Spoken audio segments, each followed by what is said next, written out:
Assalamualaikum warahmatullahi wabarakatuh. Perkenalkan, nama saya Dafai Kalabibi, NIM 24150005. Di sini saya akan membahas materi hukum persaingan usaha tentang bagaimana penegakan hukum persaingan usaha. Nah, sebelum itu kita harus mengetahui latar belakangnya dulu ya. Yang pertama, era globalisasi menuntut persaingan usaha yang sehat untuk mendorong peningkatan kualitas produk, efisiensi ekonomi dan inovasi, dan harga yang kompetitif bagi konsumen. Nah, praktik monopoli dan kartel merugikan masyarakat serta pelaku usaha kecil sehingga diperlukannya regulasi ketat.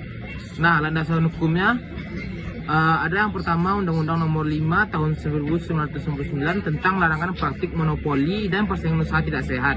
Lalu Keputusan Presiden Nomor 75 Tahun 1999 tentang pembentukan KPPU.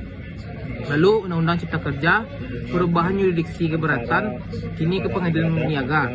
Lalu PP Nomor 44 Tahun 2021, pelaksanaan larangan praktik monopoli dan sanksi denda. Nah, lanjut. Apa sih KPPU itu? Nah, KPPU itu adalah lembaga independen. KPPU adalah singkatan dari Komisi Penegakan Persaingan Usaha, yaitu State Auxiliary Organ yang bertindak sebagai wasit independen dalam persaingan usaha. Tugas utamanya yakni mengawasi pelaksanaan Undang-Undang Nomor 5 Tahun 1999, lalu menciptakan iklim usaha kondusif dan melindungi kepentingan konsumen. Nah, kewenangan kuasi judisial KPPU. Yang pertama, fungsi penegakan. Apa itu fungsi penegakan?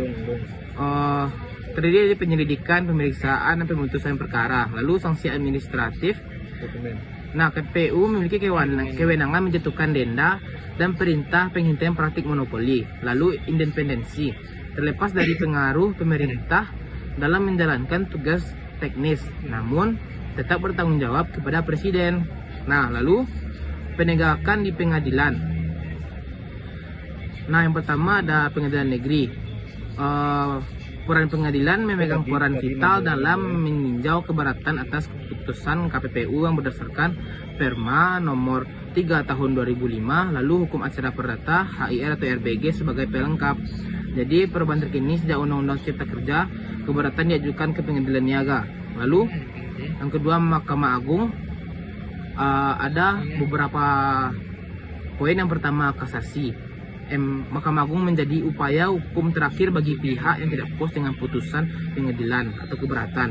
Lalu kepastian hukum, menguji kembali hasil pemeriksaan perkara dan memvalidasi kepastian hukum.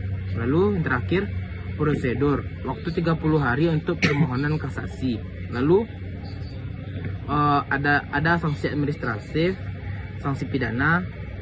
Nah, sanksi administratif PP Nomor 44 Tahun 2021, denda dasar minimal 1 miliar, maksimal denda 50% dari keuntungan bersih atau 10% dari total penjualan pada pasar bersangkutan. Lalu tindakan lain, pembatalan perjanjian penghentian integrasi vertikal dan pembatalan merger akuisisi. Lalu sanksi pidana, yang pertama ada pidana pokok pasal 48, denda dari 20 miliar sampai 100 miliar, terus denda 5 miliar sampai 25 miliar, dan denda yang paling rendah 1 miliar sampai 5 miliar, dan kurungan pengganti denda 3 sampai 6 bulan. Lalu ada pidana tambahan pasal 49, ada beberapa poin. Yang pertama, pencabutan izin usaha, lalu larangan menduduki jabatan direksi atau komisaris yang kisarannya 2-5 tahun, lalu penghentian kegiatan penjamin kerugian. Nah, kesimpulannya, KPPU atau Komisi Penegakan Persaingan Usaha adalah tonggak utama penegakan hukum persaingan usaha yang sehat. Nah, sistem pengadilan negeri, niaga, dan Mahkamah Agung berfungsi sebagai mekanisme pengawasan atau keberatan untuk menjamin hak pelaku usaha. Nah, harmonisasi juga perlu untuk memberikan kepastian hukum dan iklim investasi yang lebih baik.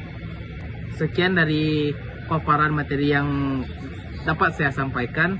Apabila ada salah kata, mohon maaf. Assalamualaikum warahmatullahi wabarakatuh.